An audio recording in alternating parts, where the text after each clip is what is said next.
Hello everyone. In this lecture we are going to talk about innovation and innovation management. Innovation is an essential part of entrepreneurial thinking. The whole idea of entrepreneurship or entrepreneurial process is noticing the real-world problems that don't have satisfactory solutions to them and then developing novel, innovative solutions to those problems. So, from this perspective, innovation is an essential part of entrepreneurial thinking, and that's why we need to discuss types of innovations, how to properly manage innovations, and their role overall in management of commercial enterprises. So let's start with definition. What is an innovation?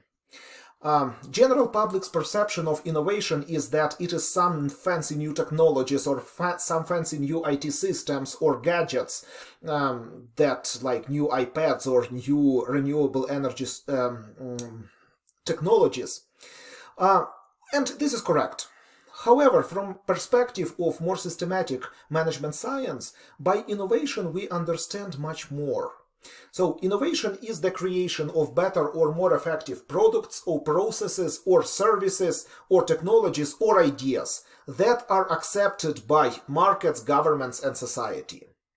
So this definition has two important points that I need to stress. First, innovation is not just about fancy new technologies. Innovation is all about new, novel, better products, processes, technologies, ideas, marketing methods, delivery methods, business models, and so on. So innovation is about novel solutions to real-world problems. Second thing, it's important that these solutions have to be accepted by customers and other influential stakeholders, such as markets, governments, and society. This is what differentiates invention or discovery from an innovation. Innovation is taking an invention or discovery and putting it to commercial use.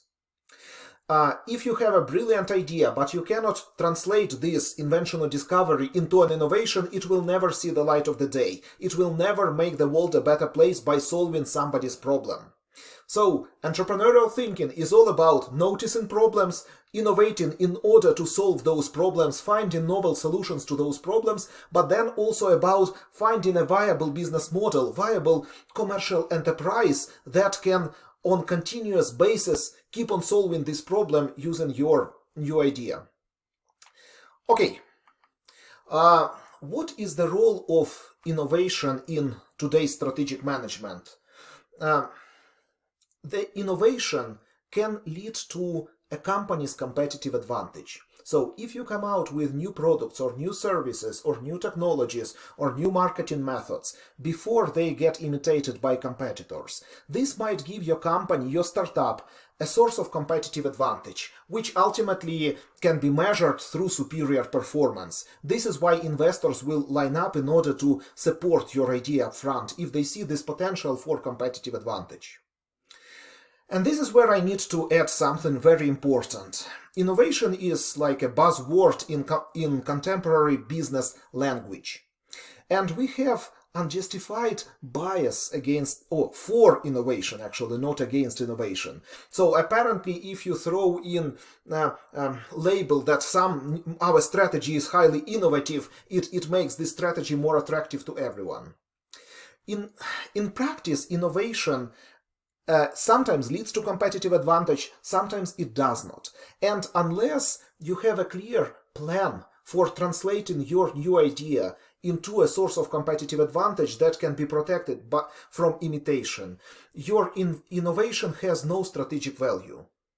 So one of the essential questions that aspiring entrepreneurs who pitch their ideas to potential investors or pitch their ideas, if these are corporate entrepreneurs, to some internal corporate committees that make resource allocation decisions, one of the key questions is, so how can you defend your idea from imitation? This is something that you have to think from day one. Innovation is needed only if it can lead to competitive advantage and to superior performance. But if your idea solves a real-world problem but can be easily imitated by whoever wants to do it, it still might be worth implementing as a social enterprise or as a non-profit. But you have to understand that the chances of success of this idea is much lower than if your innovation actually leads to competitive advantage that is defendable. Let's talk about types of innovations. So at the very basic level, there are three types of innovations. First is product innovation. Product innovation and service innovations are the same. So if your company offers services rather than products, or a combination of product and service, all of this falls under the umbrella of product innovation. So the product innovations are those innovations that you put to the market. Product innovations are those innovations that must be accepted by your customers. And the issue with this type of innovations is that you face market uncertainty whether the product will be accepted by a market or not, and simultaneously technological uncertainty in terms of whether this thing is technologically feasible. Second essential type of innovation is process innovations. Process innovations are internal improvements in the way you produce your products or do your services. It is the changes in administrative structure. It is the changes in organizational structure, in procedures, all of the things that are not noticeable to your customer. So process innovations are usually efficiency-oriented or reliability-oriented improvements in your internal organization of your company. They are very different from product innovations because they don't face market uncertainty. They face only technological uncertainty. So you introduce a new way of doing things, maybe it will not work. So there is some technological uncertainty, but the customer for this process innovation is you yourself. So you know that if it works, you will buy it from yourself. Example of product innovation is, for example, on this slide I have iPad. It's a new novel product that was put on the market, but also new insurance product, which is service essentially. All of these are product innovations because they have to be accepted by the markets. Process innovations, an example that I have on my slide, this is the conveyor belt. This is a photo from Ford's plant of 1910s, 1920s. As we probably already know, Henry Ford was able to revolutionize the auto industry in the United States by making cars available to middle class by means of substantively improving the efficiency of production processes. This happens because of the process innovation conveyor belt that was introduced in automotive industry for the first time by Ford. Okay, but you can also notice on the slide that there is the third type of innovation, which is technological innovation or general purpose technologies. Technological innovations are new technologies that become the building blocks for products and process innovations. Technological innovations in themselves do not have value. Technological innovations are essentially, they enable a lot of subsequent product and process innovations. Example of general purpose technology is, for example, electricity. So development of electricity as a technology itself does not create value for inventors or for the world. But once electricity is put into product and process innovations, this is how the value is created. So technological innovations are general purpose technologies that enable lots of other innovations. The problem with these general purpose technologies is that you cannot reap reward of general purpose technology immediately as inventor of this technology. You have to wait for everyone else to use your technology in their products and processes, in their new products and processes. That's why these general purpose technologies are usually, at least partially, supported by the government. So integrated circuit boards, Wi-Fi networks, internet, you name it, all the most recent general purpose technologies that substantially transformed our world, they were at least partially supported by the government. So, product, technology, and process innovation. This is the very general scheme of classifying of all innovations. Product is something that customers see, technology is something that enables subsequent product and process innovations, and process innovations is something that customers do not see. It is internal improvement of operations of the company. Of course, there are some other types of innovations that researchers and management practitioners are using. So, for example, an example of a process innovation, but very distinct example, is management innovation. When you change administrative structure of your company, you had functional organization, and now you have, for example, multi-divisional organization. So this is the management innovation, but ultimately it is a process innovation. We can also talk about financial innovations. For example, introduction of ETFs, exchange-traded funds, that to a large extent changed the nature of investment industry, individual investment industry. So this is a financial innovation, but of course, ultimately it is a product innovation. So it is the new product or a new service that was introduced on the market. Finally, there are business model innovations, something that requires separate, longer discussion in one of our subsequent lectures. But business model innovations are usually a combination of a product innovation, so you offer something new to the market, some new value dimensions to the clients, and simultaneously you have to change to a large extent your internal organization in order to introduce that thing on the market. Now, product versus process innovations. As I said, product innovations are part of the outputs of the organization.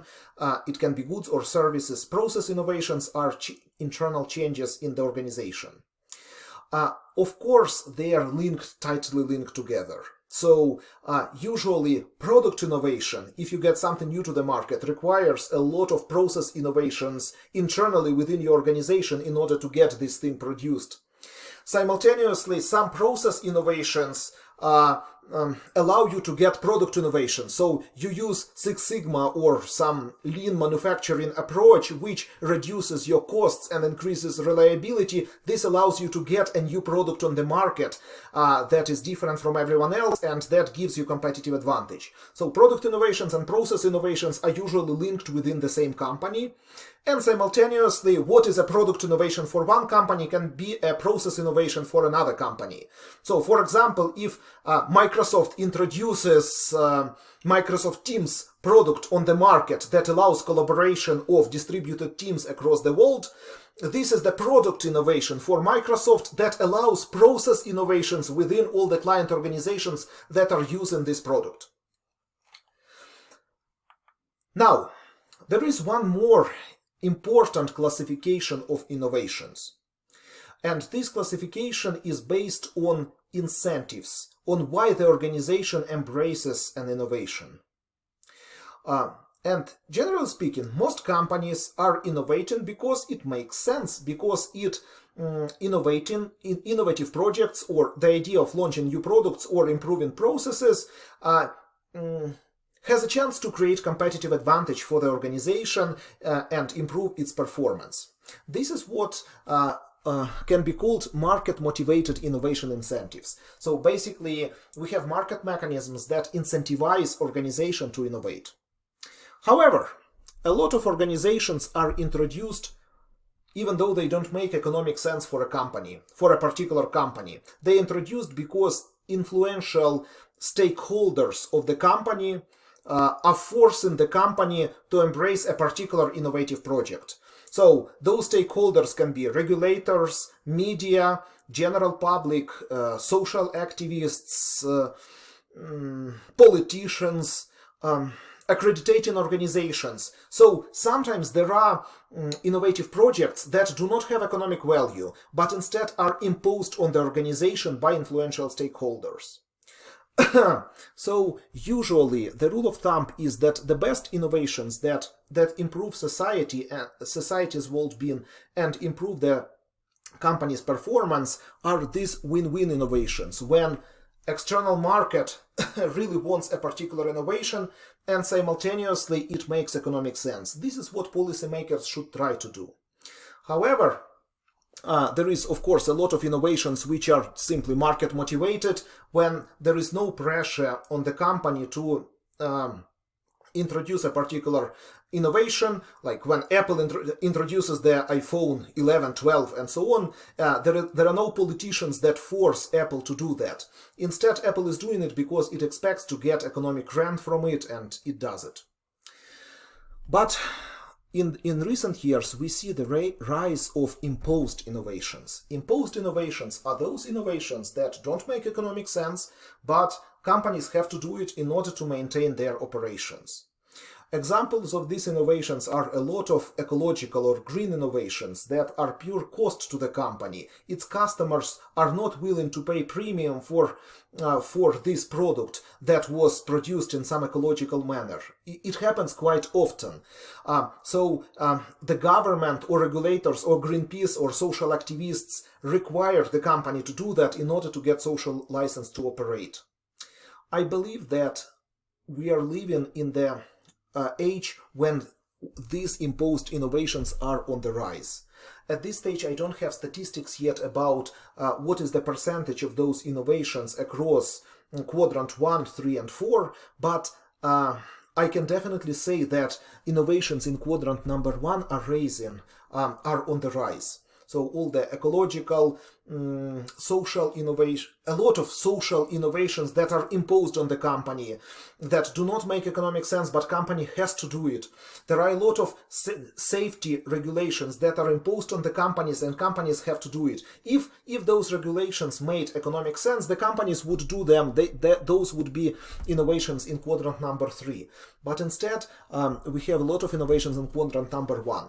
A good example of this is, for example, in Alberta, Western Canadian province, we have a technology called carbon capture and storage. So large oil producers have to capture the CO2 emissions that they create when they produce oil, and so this captured CO2 has to be brought back under the ground in the empty reservoirs, oil reservoirs. So this technology is very expensive. It creates a lot of production costs, additional production costs, imposes production costs on producers, but the companies have to do it because this is, for large companies, this is the requirement for their operation. Now, when we are talking about innovation, we also have to talk about two S-curves. S-curves are, and they are quite different from each other, and a lot of people don't understand that they are different, even though there is some correlation between those two curves. They are still different and distinct, so I would like to discuss them separately. So, these S-curves are all about technology trajectory. It is a path that a technology follows through time.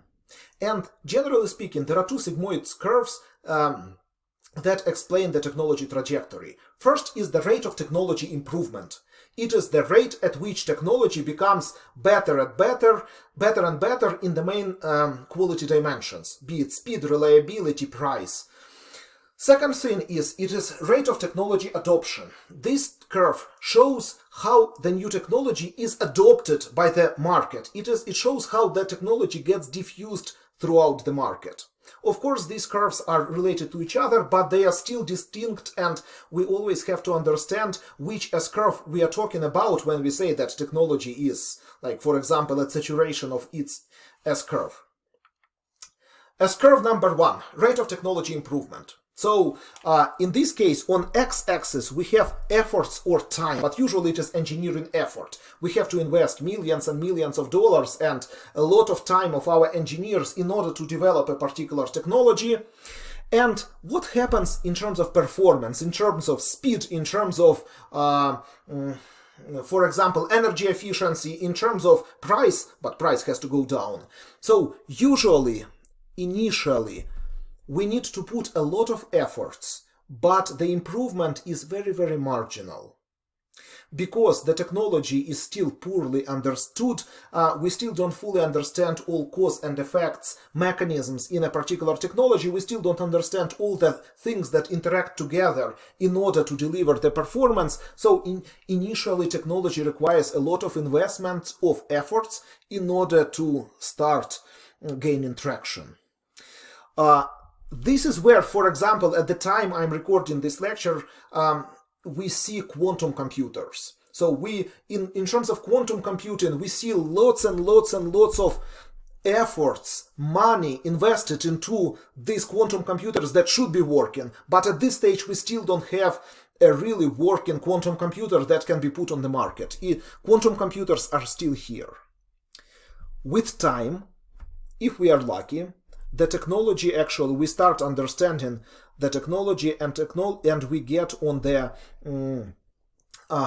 rise, on actually exponential rise of this technology. So we have acceleration as understanding increases, but sooner or later we will hit the physical limit of a technology. This is where semiconductors are right now. So semiconductor technology, we are hitting the physical limit of the speed of microprocessors and of the size of transistor. We simply cannot make transistors smaller because the number of atoms in a particular transistor becomes actually countable. This becomes like, each transistor becomes so small that we cannot make it smaller, let's say it like that.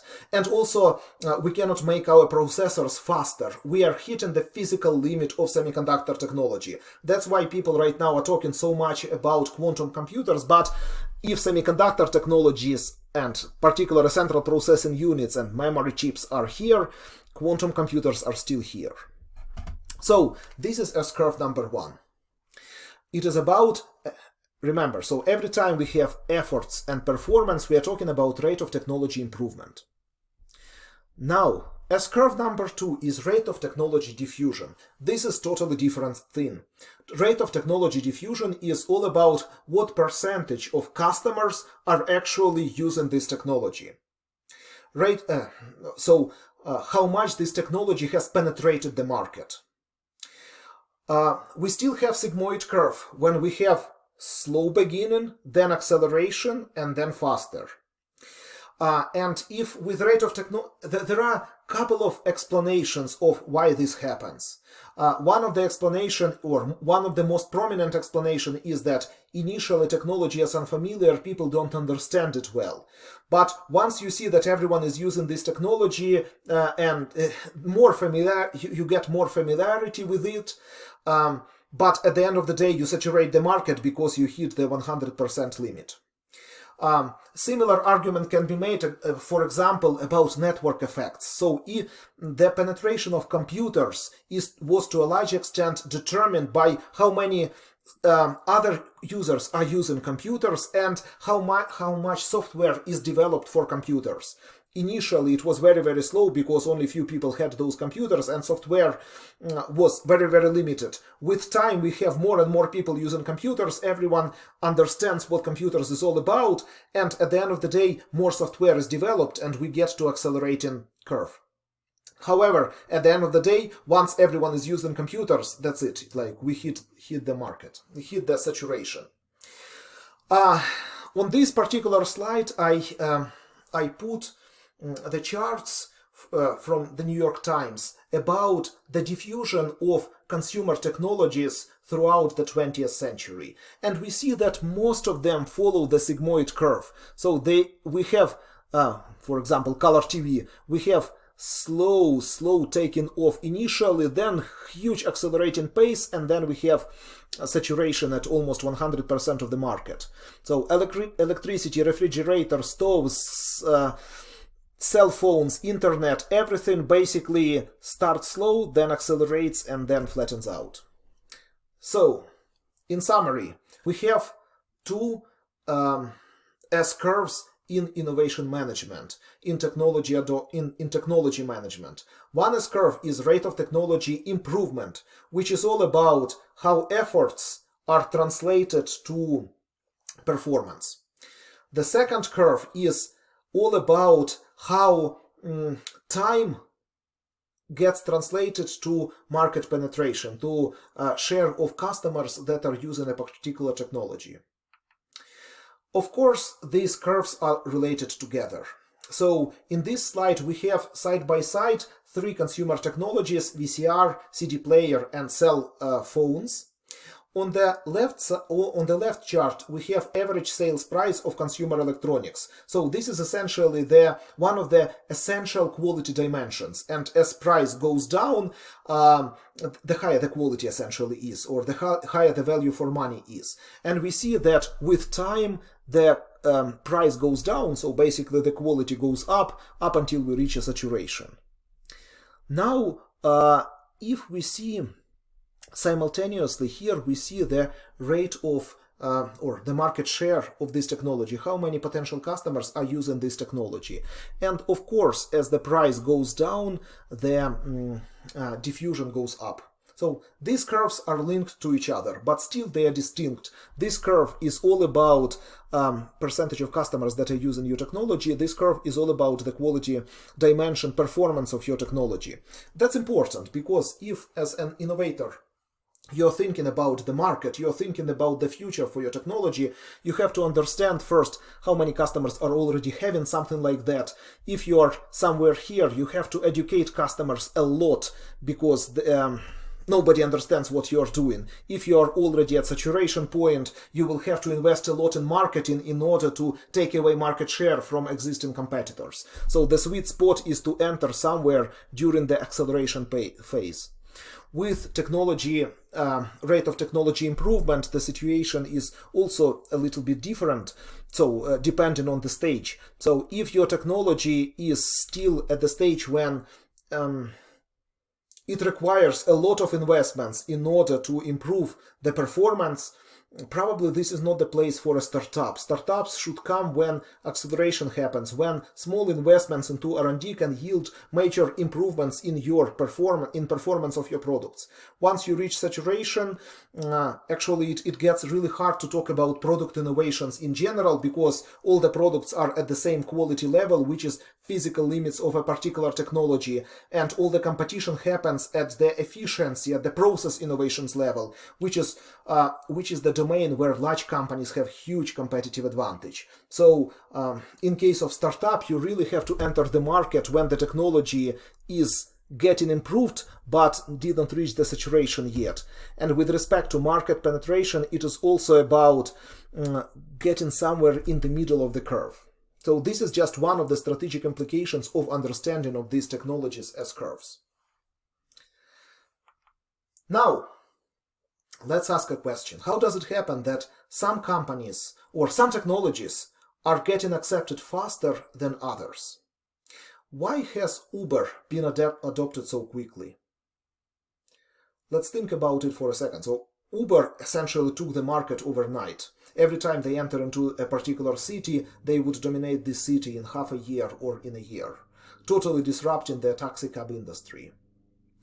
The important thing with Uber is that they are relying on already well-developed general-purpose technologies.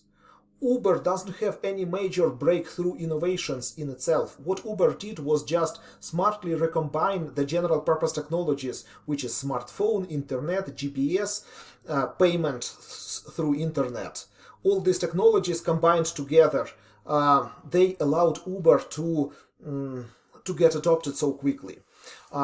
Let's imagine what would happen if we didn't have cell phones, smartphones today. Could Uber exist? What would happen if you had to go to your office or to your home in order to call a taxi from Uber? Would it be as attractive as Uber right now is thanks to our cell phones? So our cell phones essentially is a general purpose technology that provided the infrastructure necessary for Uber to thrive. Now another framework for understanding innovation. It comes from a well-known 1991 book called Crossing the Chasm. So the book is almost 30 years old, but it still has something very, very important that we should not miss, particularly something very important for innovative entrepreneurial projects. So what is crossing the chasm? Or what the chasm in general is. Let's imagine that you're getting a totally new, innovative product on the market, something that was never there before. You could expect a small percentage of customers who will try your product just for the sake of novelty. These are technology enthusiasts who don't care really whether it works or not. They just want to try every new thing in a particular technological domain. These are people who just love new things. you will have 2 to 5% of these people, so you cannot really build the market for these people. Second group who will try your new product will be visionaries.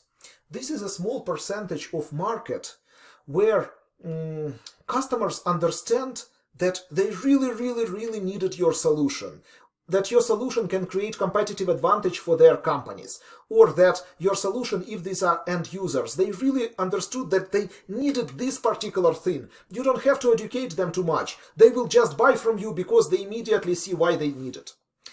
There is probably, 10-15% of these people on the market. These people, again, can tolerate that your product is still young. They can tolerate that it is not the standard. They can tolerate that it will have bugs, but that's fine because they really need this solution. And then comes the chasm.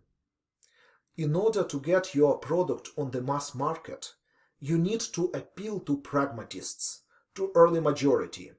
You need to appeal to the people who don't really care about your novel thing for the sake of novelty.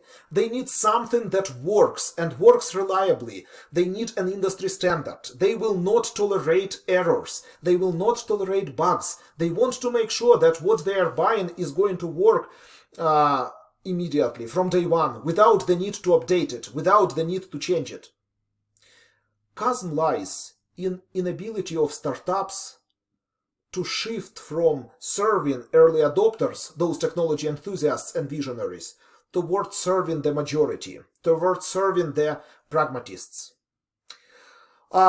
Let's imagine right now we're in the middle of switching to online education. Because of the COVID pandemics, whether we want it or not, online education becomes the thing. And there are a lot of tools for online education, for engaging students in online courses. Perusal, critique, you name it, there are lots and lots of tools. Most professors are pragmatists, conservatives, or even skeptics. Most professors don't want to give a try to a new technology because they are afraid of failure.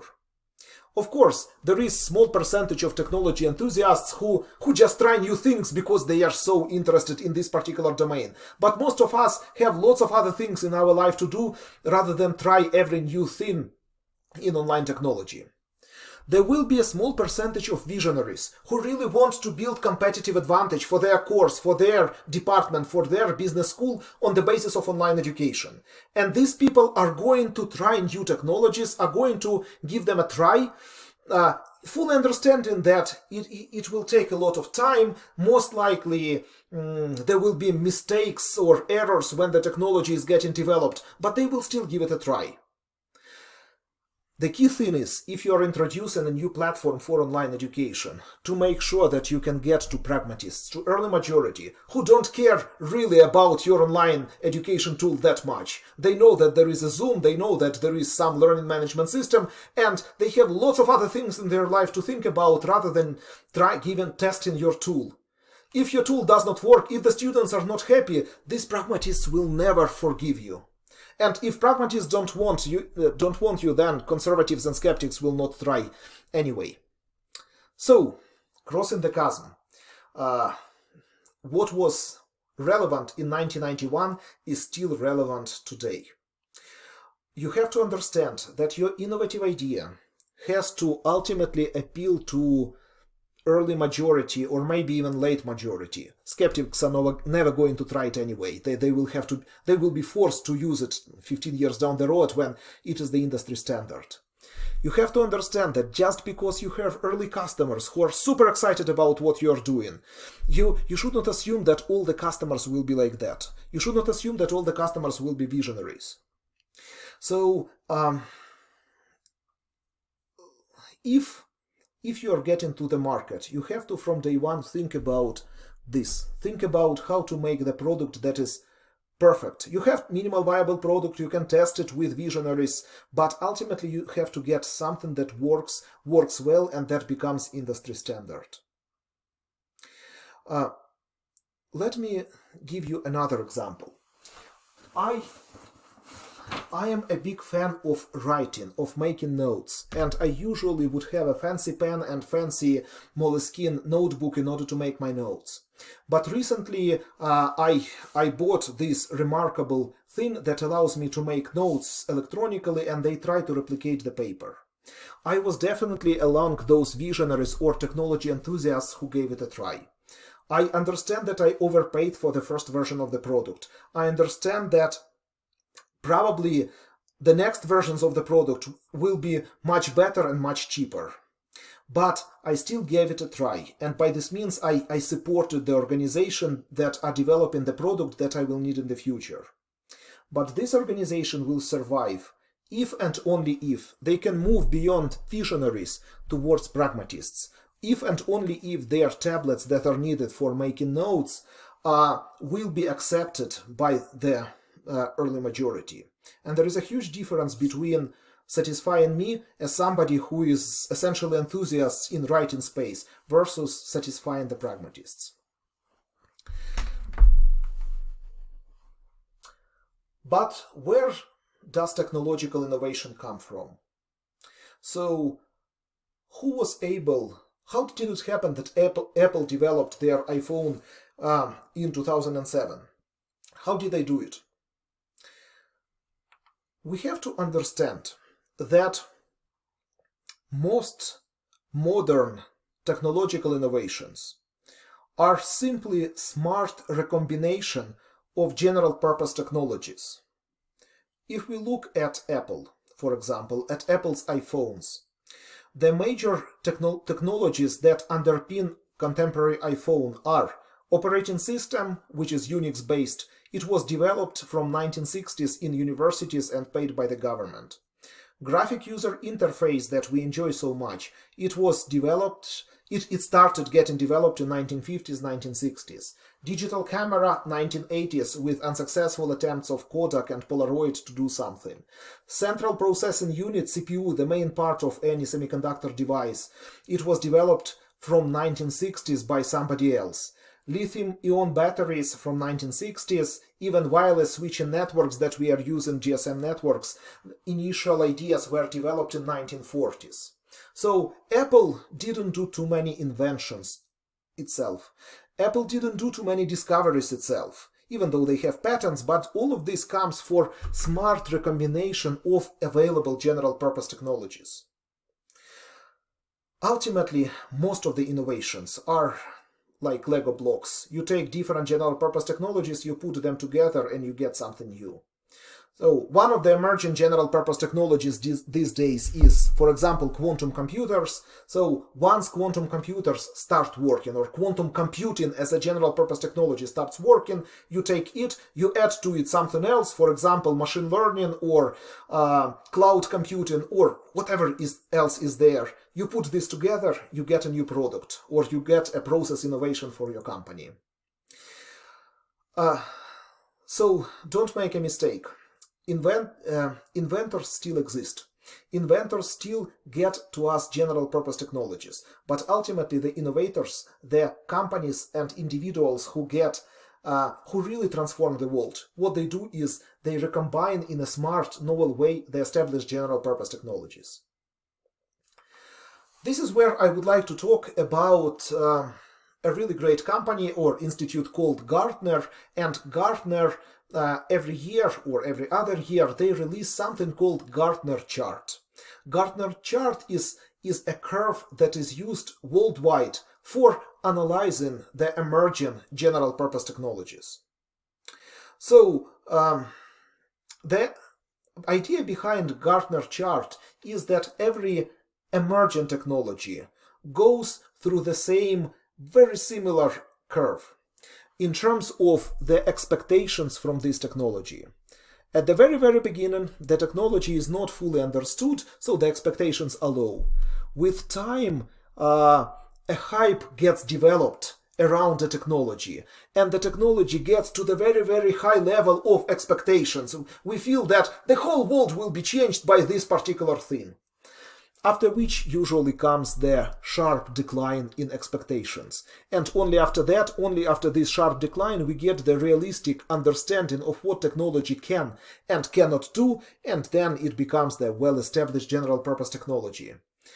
Think about blockchain. I believe blockchain, this is Gartner chart 2019, and I frankly don't see blockchain here. So, blockchain, even 3 years ago, we would read lots of articles in popular business press about how blockchain as a technology is going to revolutionize everything.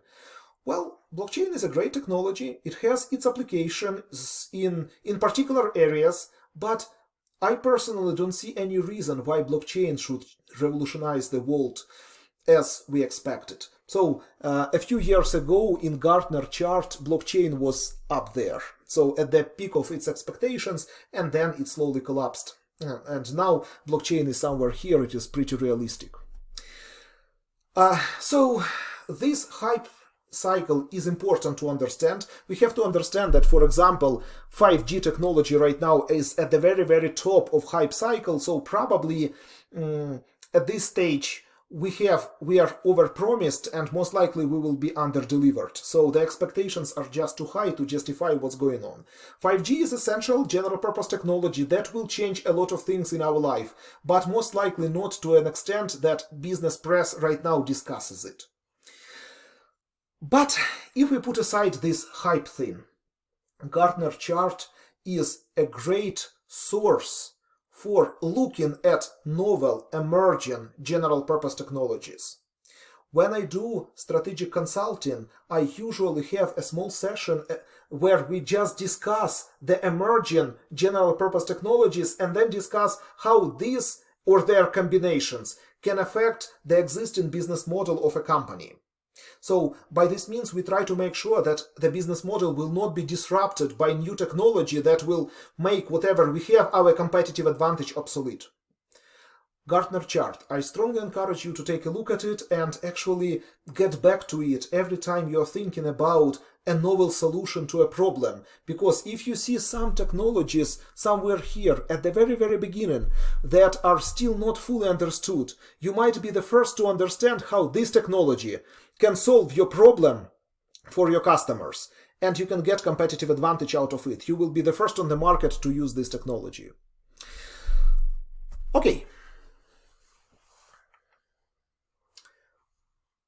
The last part of the lecture is devoted to disruptive and sustaining innovations. And I'm sure you already heard a lot about disruptive innovations, but since this is a lecture about innovation, we actually have to dive deeper into this area and to actually understand what it is all about and why does it matter for startup and for entrepreneurial thinking.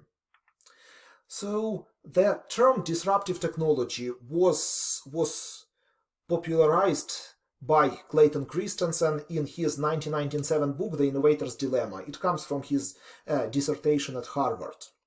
And the motivation for this book and this study in general was the following.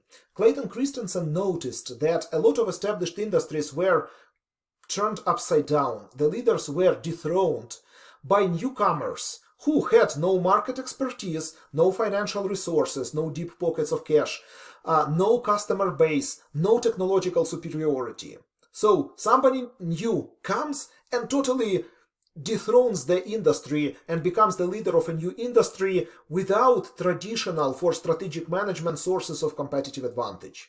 This was something that puzzled Clayton Christensen, and this was something that that triggered the whole area of disruptive innovation studies. Disruption cases right now are numerous, and I would actually say that every industry sooner or later is going to be disrupted. Disruption is in most cases all about offering, unbundling the existing product and then giving some part of this product to the customers at extremely low cost. Let's talk about particular disruption cases. So, book selling. Amazon was founded in 1994 as an obscure company that would sell books online. it started gaining momentum around the year of 1997, but still the industry giants, Borders and Barnes& Nobles, never really devoted any attention to the idea of selling books online. Once online commerce started gaining track, Borders or Barnes & Nobles could go to their best customers, those customers who would spend hundreds of dollars per month in those stores, and say, would you ever consider buying a book from internet, using internet? And the answer would be, of course, no. Look, if I attend a huge store of Barnes & Nobles or Borders, there is a cafeteria there, there is a smell of books, I can touch all these books, I can toss them into my cart, I talk to or at least I see people who are as enthusiastic about books as I am. How can this be substituted by internet? So, the best customers would never say that this whole online thing, online way of selling books makes sense. So Amazon had to find its own niche, and usually it was the niche of non-customers of traditional big box books retailers.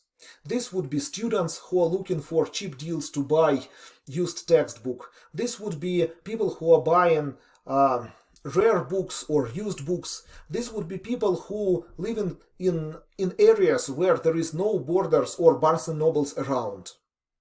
The trick is that that's always an issue with disruptive innovation. With time, it gains momentum.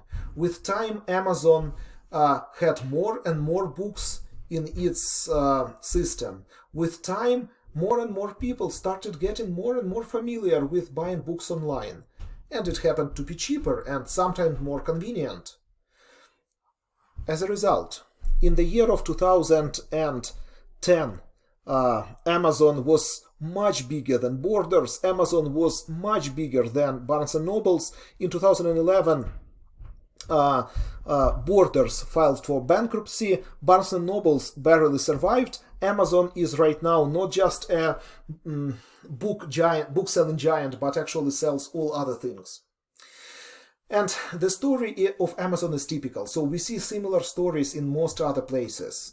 If we look at Wikipedia, which is not even a for-profit company competing with Encyclopedia Britannica, of course, initial articles, entries in Wikipedia were not as accurate as entries in Encyclopedia Britannica, because Encyclopedia Britannica was written by professional editors and it was very rigorous sort of academic text. And Wikipedia was written by enthusiasts who sometimes made mistakes. But with time, Wikipedia became big, and actually not too many people buy Encyclopedia Britannica right now. The good thing is that the company itself actually changed, totally pivoted its business model once they saw that it is getting disrupted by Wikipedia. There are a lot of disruptions that are happening right now throughout industries. And my point is that every industry is going to be disrupted sooner or later. So real estate brokerage is getting disrupted by internet, by for sale by owners, by discounted brokerage models. Of course, not everywhere. Of course, for example, if in some areas where there is economic crisis, where it is the seller's market, the buyers have to pay commission to regular brokers. But this will not be like that for a long time. Real estate brokerage is going to be disrupted. Newspaper publishing has been disrupted largely by e-media. Microsoft Office is getting disrupted by Google Docs, but most likely this disruption will not take over the whole market. There are still good reasons for using Microsoft Office, and there are still reasons why Google Docs cannot fully replicate the user experience. Healthcare, education with massive open online courses. Look, massive open online courses right now do not offer the same level of legitimacy, quality, social interaction as traditional classes. But massive open online courses, they are massive and they are getting better and better. And one moment they might become as good as traditional educational courses. Or might not. That's the issue. That's always an issue with disruption. You cannot predict. So, common features of all disruptive innovations. At first, these innovations are financially unattractive to incumbents. So, for a traditional university to fully close all its courses and switch to massive open online courses, this doesn't make economic sense. Second, they are perceived by incumbents and their largest customers as inferior. So disruptive innovation is something, if you go to your best customer and say, do you want it? The customer will say no. So at this stage, if we ask our MBA students, would you consider, rather than doing MBA, take 20 MOOCs from edX or Coursera, is it comparable to your MBA experience? The answer will be, of course, no. MBA is not just about courses. It is all about interaction, learning from each other, getting foot in the door in local businesses, establishing connections. There are so many things that MBA provides, and MOOCs cannot replicate it. So MOOCs are perceived by incumbents, by best customers, as inferior. So the innovation has to find, this disruptive thing has to find its own customers, usually among non-consumers. The trick is that with time it might develop enough in order to surpass the requirements of the mainstream customers who will start switching to this online education. So let us see the example. This framework illustrates actually how disruptive innovation usually works.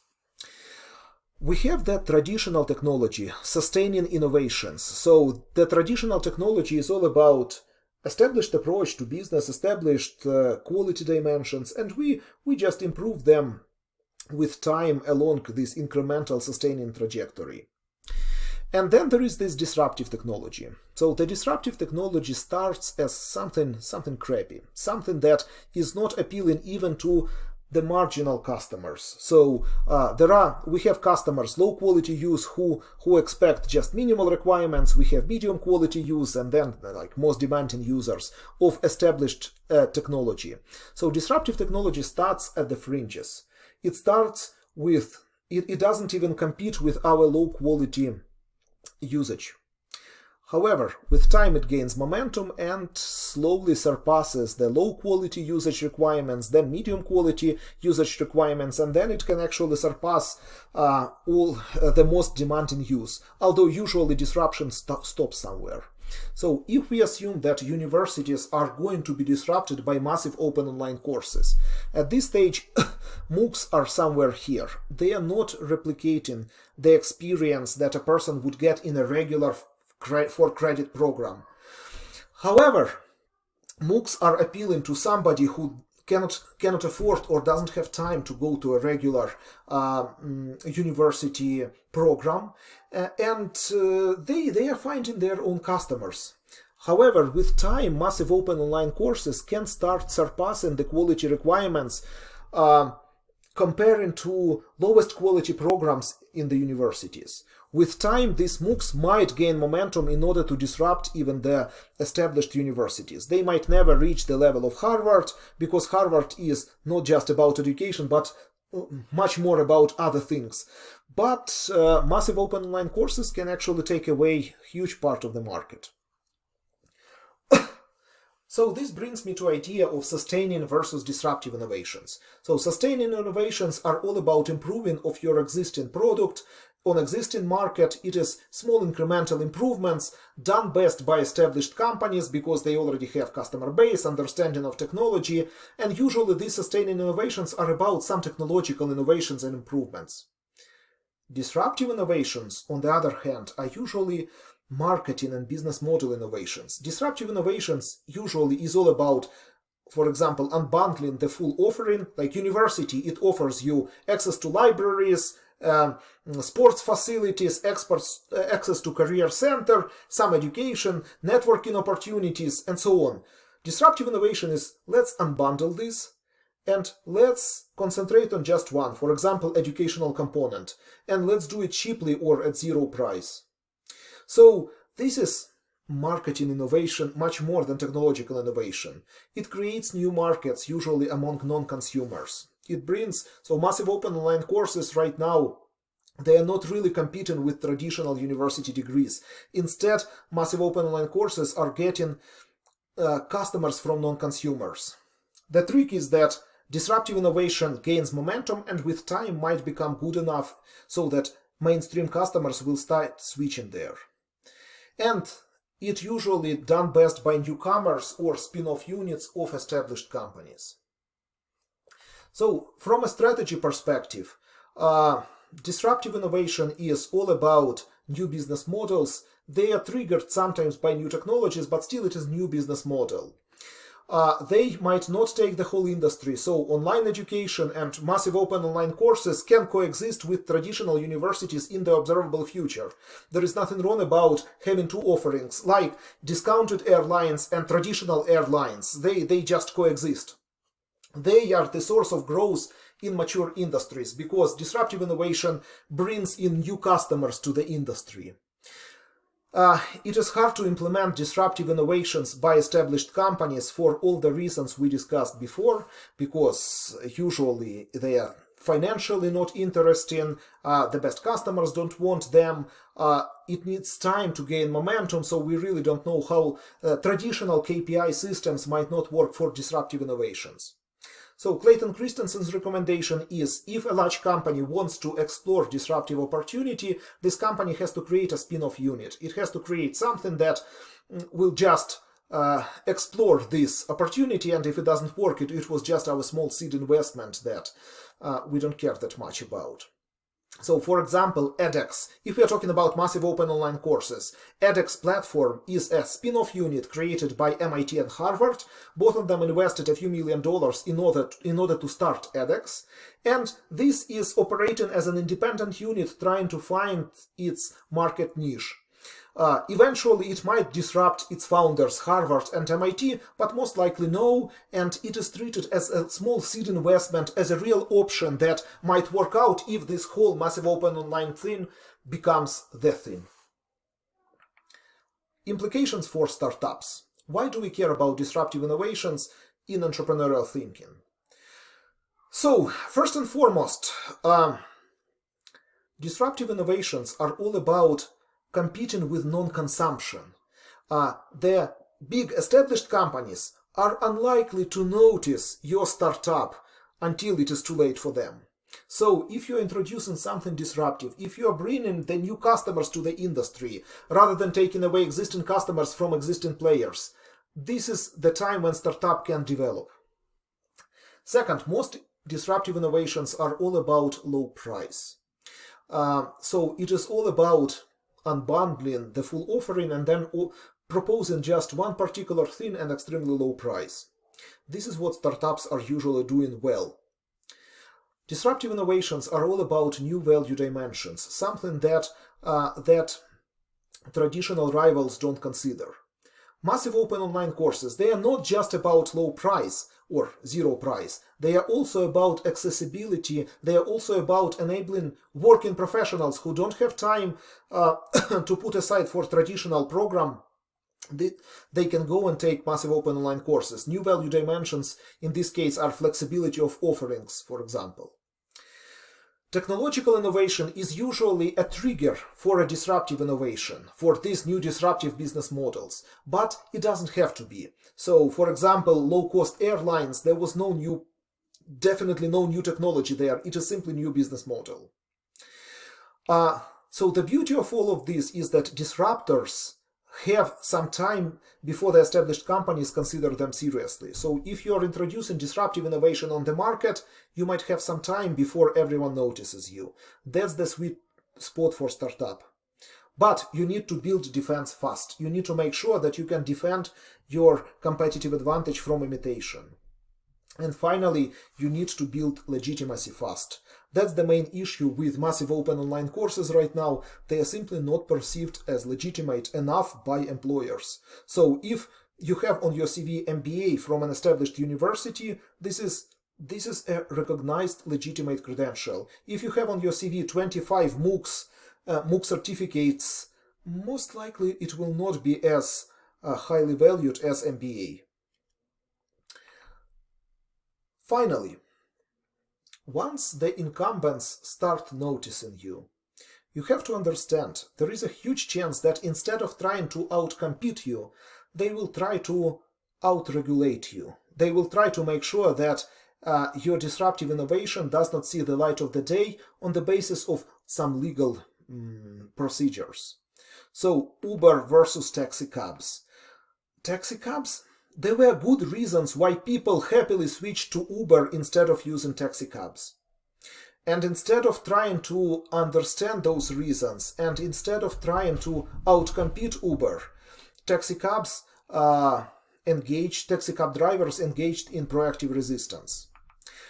Of course, there are some good arguments to be made about that competition has to be fair. So if one part of the market has to buy an expensive license and expensive insurance, and the other, which is Uber drivers, do not, this is unfair source of competitive advantage that has to be eliminated.